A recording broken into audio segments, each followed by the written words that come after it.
Welcome back to Goldfries. This is the affordable Huawei Y6p and let me tell you more about it. Retailing at Rm 559, the Huawei Y6p comes with the 6.3-inch dewdrop display with an 88.4 screen-to-body ratio. The screen is of an IPS panel at 1600 by 720 resolution. Output looks good, but it's far from being accurate as the output is saturated. Color-wise, the Huawei Y6p is available in midnight black, phantom purple, and emerald green.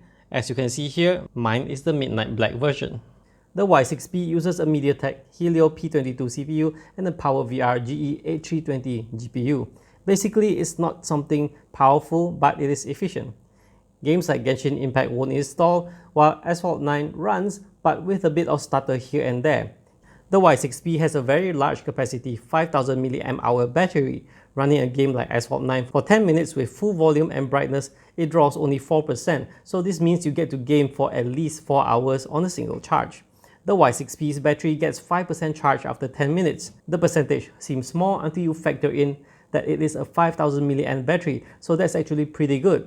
The Huawei Y6p comes with a 13 megapixel main camera, a 5 megapixel ultra-wide camera, and a 2 megapixel depth of field camera. The output from the main camera looks alright. Here's a full picture taken indoors, and here's one on a cloudy day. There's an ultra-wide angle camera, of which in this segment I will show you the comparison between the main and the ultra-wide. When composing the ultra-wide, it will show you a sort of fisheye view, and after you snap the picture, the software will correct the distortion for you. However, this also means a good chunk of the scene that was in the frame will be cropped off.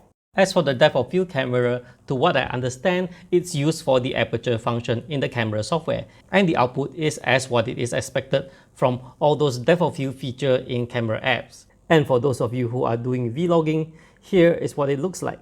And this is how the exposure is like. The background and everything looks okay. As you can see, this area is overexposed. This area is just nice. My face is just nice. So yeah, let me see. Yeah, it just balances the exposure based on my face. So there are areas like now this part is nicely exposed, and that is nicely exposed too. So okay, it's acceptable. And if just in case you're wondering, why am I testing it indoors? Because indoors will show the capability of the camera a bit. And if I test it outdoors, usually, you know, practically every camera works great outdoors. It's just testing indoors is when you see.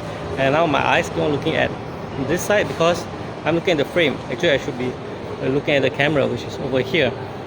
Alright, so that's all for this one. It's satisfactory considering the price of this smartphone is ridiculously cheap. Okay, it's not ridiculously cheap, but it's affordable.